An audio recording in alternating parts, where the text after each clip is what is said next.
Harihi Om Sahana Vavatu Sahanao Bhunaktu Sahaviryan Kadavavahai Tejasvinavadhi Tamastuma Vidvishavahai. Om Shanti Shanti Shanti. Om Jaya Shri Krishna Chaitanya Prabhu Nityananda Shri Advaita Gadadhara Shiva Sari Gaura Bhakta Vrinda. Hare Krishna Krishna Krishna Hare Hare, Hare Rama Rama Rama Hare Hare.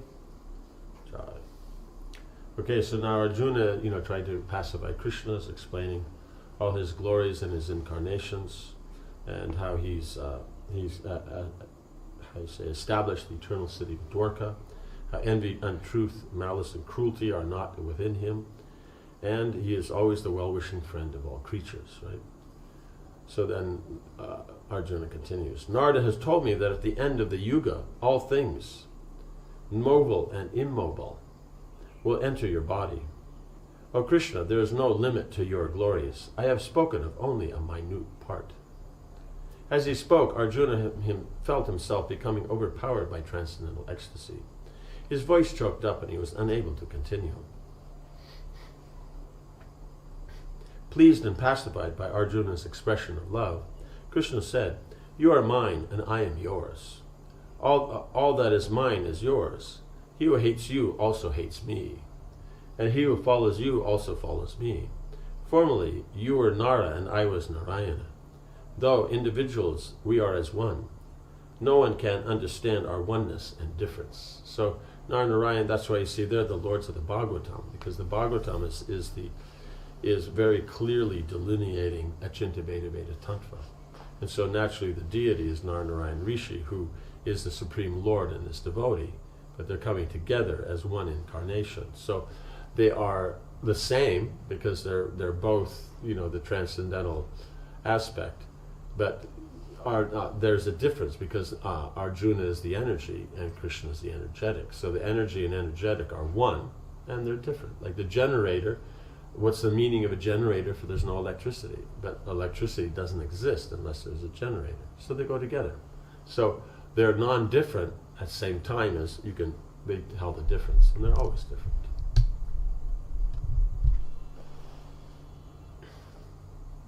Draupadi, her beauty enhanced by her soft deerskin clothes, came forward with folded palms and said to Krishna. Right, so it means that the deerskins they've been tanned. So then tanning, then they get the softness. So then you can properly wear them. Otherwise, they'd be too stiff. They wouldn't work properly. See, the aspect of deerskins, one is that they'll be pure. The other thing is that they nicely block wind. They keep you warm. They're rainproof, because of the hair and everything like that. And you don't have to wash them like that. So, but now and again you can wash them, or you can put them out in the sun to dry, to get purified. She came forward with folded palms and said to Krishna, "O repressible one, all the great rishis have described you as the supreme person. The entire universe exists in you, and you are the refuge of all ascetics and sages. Even as children sport with their toys, so do you sport with the celestials. Those seeking your protection are never overcome by calamity." Right? So you can see where she's going with this. "O slayer of demons, how is it then that one like me, the wife of the Pandavas, the sister of Dristadumna, and your friend, have been so insulted by the Kauravas?" Right? Because he's controlling everything, and he protects everyone and sees that everything goes properly, and he's shown how he's going to destroy them all for all their bad behavior, the Kauravas. What she's saying is that, so she doesn't understand because she's a devotee. She's the wife of the Pandavas who are so dear to him. She's the sister of Dristadumna, who is there in Dwarka, and we see Dristadumna came with Krishna personally. And she's also a friend of Krishna's. And so he's wondering, how is this possible? Draupadi's dark eyes filled with tears as she spoke. Subhadra also wept as she stood with her arm around Draupadi's shoulder, right? So they're both there together, right? Because they're They're called wives, so they're sisters. As she recalled the dice game, Draupadi became angry. Why, Krishna, did my 5 powerful husbands sit silently while I was humiliated by wicked men of no importance? Fie upon Bhima's arms, and Arjuna's celebrated Gandiva, for they could not protect a woman in distress, not even their own wife. Fie upon Bhishma and Dhritarashtra. Although I am their daughter-in-law, they were prepared to see me a slave. Draupadi hid her face with her hands, which resembled lotus buds. Her shoulders shook as she wept. Regaining her composure after a few moments, she took a deep breath and concluded, "O Krishna, you are my only shelter. I deserve your protection for 4 reasons. Due to our family relationship, our friendship, the respect you bear for me, and the fact that you are my Lord." Right? So it hasn't shaken her faith. That's the important point here. She's just wondering why this would have happened, because he's her deity, he's the friend, they also have a family relationship, and all these things like this. And so she's a cousin sister, because the Pandavas are cousins, so she's a cousin sister. And so she's just, how is this happening, because of our relationship? But it's not like how has God let this happen? Bad things are happening to me. I'm being so religious. I'm worshiping, so I give up my worship. She's not talking like that. She's not faithless. She's just wondering, how is it possible? Krishna replied, "Fair lady, you will see the wives of those with whom you are angry weep as you now weep when their husbands lie dead on the battlefield." Right? So it'll be even more severe. She's been insulted and she's crying now like this, but they'll end up with their husbands being dead. Their husband, everything will be destroyed. Like what was being, there won't be any Kauravas left. "Do not grieve. I shall do for the Pandavas whatever lies within my power. You shall be the queen of kings. I speak the truth. The heavens may fall and the Himalayas move. The earth may be rent and the ocean dried up. But know for certain, O Draupadi, that my words will never prove false." Right? Because these other things are impossible. Right? Himalayas don't move. They get up and decide, hey, let's go check out, South India or something. I heard it's pleasant and warm down there. They don't do that. They don't just get up and move. So none of these things will happen. So they're saying that these won't happen. Even if that does happen, my words will be true. So you see his great personality, like Krishna says that, Arjuna says that, and they keep their word. Draupadi was solaced by Krishna's words. She did not doubt that he acted only for her ultimate welfare. The princess glanced across at Arjuna, who said, "O doe-eyed lady, do not weep. What Krishna has said will come to pass. It cannot be otherwise." So at least there's some balance there, some justice is there. But the point is Krishna's arranging all that, to take care of his devotees.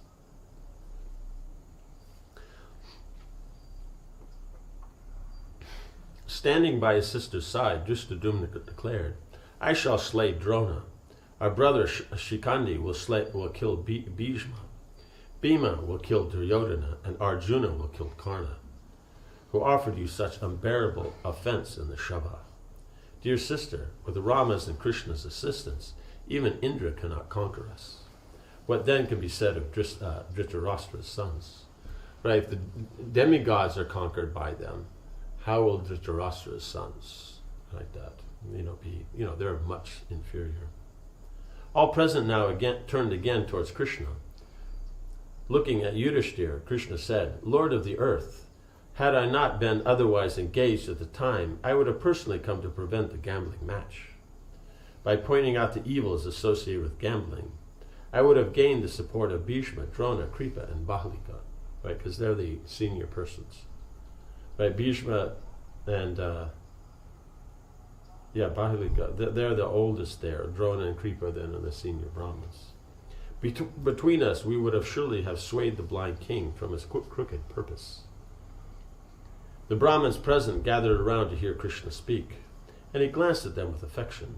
Illicit sex, gambling, hunting, and intoxication are the 4 evils which beset men and deprive them of their prosperity. Gambling is particularly marked by the destruction of property, by misfortune, and by the squandering of wealth. It leads only to harsh words and enmity.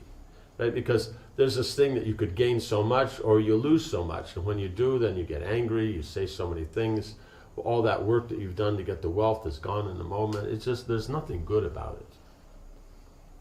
Krishna said he would have pointed this out to Dhritarashtra, and if the king did not listen, he would have used force to bring him to his senses. And if anyone had supported the king in his ignorance, I would have destroyed them all. All this would have surely have taken place. O king, if I had not been away from Dwarka at the time, it was only upon my return that Satyaki informed me of the events in Hastinapur. Immediately upon receiving the news, I came here. My heart is pained to see you now, overtaken by calamity and sunk into misfortune. Yudhishthira asked Krishna where he had been during the gambling match.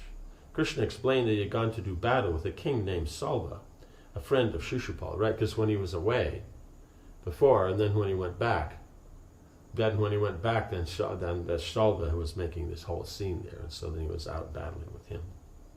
When Salva heard that Krishna had killed Shishupal, he went to Dwarka and attacked the city while Krishna was in Indraprastha. Salva owned a great airship that resembled a flying city. He had received this wonderful airship as a gift from Shiva. In battle, he used it as a base from which to attack his foes. Raining down weapons of every kind, he had challenged Krishna, not realizing he was absent from Dwarka. After wreaking havoc in Dwarka, he had returned to his own city. Right, so he had come there to fight Krishna, and he came there and challenged Krishna, but Krishna wasn't there. Still, he made some trouble, because having high ground is always an advantage. That's why you have castles, and they have these high walls. The outer walls, the inner walls don't need to be so big. Houses might be smaller, but the outer walls, because then your warriors are up high and they can shoot arrows down like that. So shooting down is easier to protect yourself. Shooting up is much harder. And so then if you have a flying city, then it's even easier to do things like that. So it was, very advantageous. Because Yudhishthira was interested, Krishna described in detail the fight that had taken place between Shalva and Dwarka's warriors. He then told the Pandava how, after returning to Dwarka and hearing of Shalva's attack, he had gone personally to fight him. A terrible battle ensued. Shalva had acquired great mystic power through performing asceticism. And so that's the thing, is people do ascetics and do the yoga to get mystic powers. And then it's just for their material purposes. But the point is because it's material, it will always give some trouble. Make trouble, give trouble, and all that. While he was fighting with Krishna, he created an illusion and seemingly killed Krishna's father, Vasudeva, right on the battlefield. By his mystic power, Shalva also sent showers of arrows, clubs, winged darts, lances, thunderbolts, bullets, rockets, swords, axes, and other weapons down upon Krishna and his forces. In the end, Krishna killed Shalva and destroyed his airship with the Sudarshan chakra. Right, so the whole point of all these things in Krishna and his pastimes is the particular rasa that's tasted there. And so this will be the Vira rasa, or the chivalrous rasa. And so there has to be some kind of form in battle and greatness of the enemy. But Krishna will always, triumph. It won't, how will it go any other way? But there's a taste in this. Yeah. It mentioned here winged darts. Like we have the little darts that we throw at the boards for things. So that means they're big darts that you throw, but they have little wings on them, so they're steady and they go very nice and straight. So they're short. They're not like a javelin, which is very long. They're just by some length, it'll steady itself. Krishna concluded his narration. That is why, Yudhishthira, I was unable to come to Hastinapur. The dice match took place just after I had slain Shalva, and was engaged in restoring Dwarka back to its former condition. If I had come, Duryodhana would not now be alive, and the gambling match would never have taken place. What can I do now? It is difficult to stem the tide when the dam is broken. Krishna stood up to leave, saying he could do nothing for the Pandavas until the end of the 13 years. He knew that Yudhishthira and his brothers were too virtuous to break their word, right? Because they were saying that, we'll go and right now go and, go there, march there and defeat them and install Yudhishthira. But Yudhishthira had said, no, I've taken this vow, right? So Krishna knew this. He knew that Yudhishthira and his brothers were too virtuous to break their word. They would doubtlessly remain in the forest for the full period. Krishna therefore told them that he would return to see them at the end of their exile. If Duryodhana did not return the kingdom, he said, then he knew there would be a battle in which the Kaurava and his followers would be annihilated. The Pandavas bade Krishna and his party farewell, and Arjuna especially bade an affectionate goodbye to Subhadra and their young son Abhimanyu. Closely followed by Drishtadyumna and the other monarchs, Krishna left the forest on his golden chariot, which shone like the sun.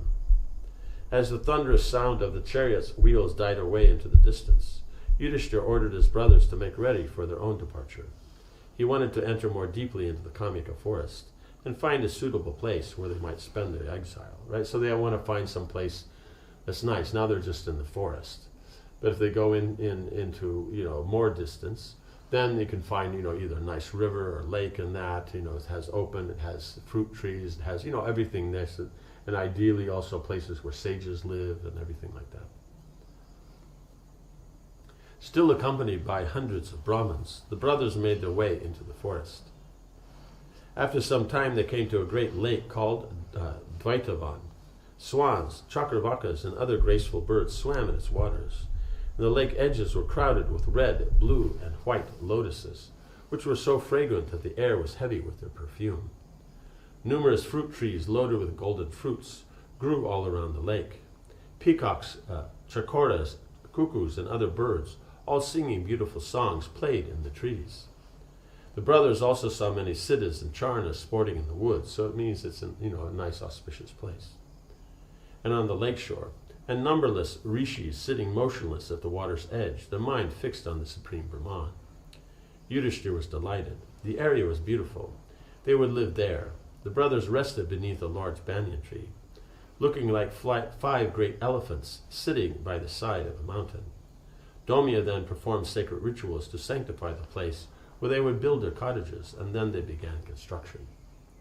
Living in that forest, the Pandavas resembled a number of Indras amid the celestials. Right, so they're like Indras, and then all these rishis that are there like the celestials. They served the rishis and Brahmins by offering them excellent fruits and roots. Domya and the other priests would perform daily sacrificial rites in honor of the gods and the Pandavas' ancestors. They thought constantly of Krishna and passed their time hearing the Brahmins recite Vedic texts. And so then it's perfect. In the mornings and evenings they would do the rituals and all that. So Domya is there, the other sages are there, they can do things together, do all the different yagyas and rituals, and then during the day they would hear the recitation, morning and evening, about the Vedas and all the different stories and histories and things to be learned like that. And they would do service to the Brahmins by going and collecting and all that, because the Brahmins are meditating, so the Pandavas can go out during the day, they can collect so many nice things. Soon after their arrival in Dvaitavan, the ageless rishi Markandeya visited them. It was said that Markandeya had lived since the dawn of creation and knew of everything that had occurred in the history of the universe. He greeted the Pandavas with affection and accepted their worship. The rishi, whose body was effulgent with spiritual light, and who appeared to be a youth of 16, smiled to see them, right?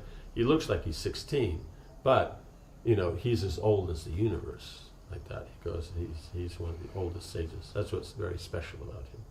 They reminded him of Ram and Lakshman, who had been exiled to the forest hundreds of thousands of years previously. The sage had also visited them.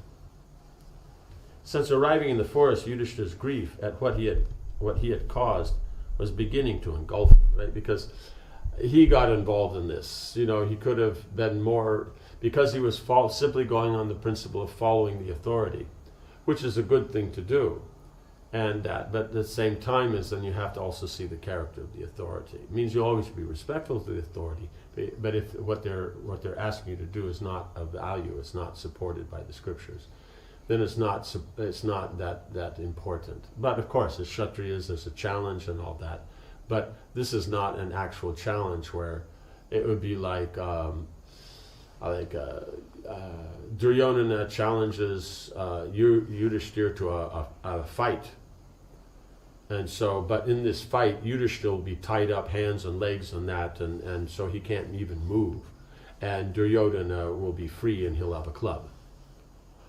But that's not equal. So that's not actually a challenge that needs to be accepted. So that's what he's starting to see now.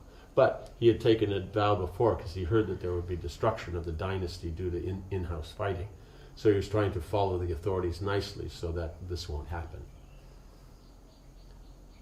Seeing Markandeya smiling, he asked, "O illustrious one, all these ascetics here are sorry to see our plight. How is it that you alone smile with delight?" "I am not delighted, my child. Rather, I am amazed at how much your situation resembles the life of Dasarath's son Rama. He too suffered due to his unfailing truthfulness, right? Because he followed the order. He too lived in the forest, exiled for some years. I remember seeing him thousands of years ago wandering Maush Rishimukhi with his bow. Like you, Rama was high-souled and innocent, and like you, he lived in the forest, out of filial obedience to his father." Right? So Dhritarashtra is like the father. "This is why I smile. No matter how powerful we may be, we cannot avoid calamities brought by destiny." Right? So even the Supreme Lord spent time in the forest. "No one, therefore, should ever act unrighteously, thinking, 'I am powerful.'" Right? So Duryodhana is doing that. It'll be his destruction. But for Yudhishthira, you see all these great personalities come. Markandeya then assured Yudhishthira that, like Ram, he too would regain his kingdom from the Kauravas when his period of exile was over. After promising to come again while they were in the forest, he headed to the north. Om Hare Krishna, Krishna Krishna, Hare Hare, Hare Rama, Rama Rama, Hare Hare. Jai Srila Prabhupada ki Jai.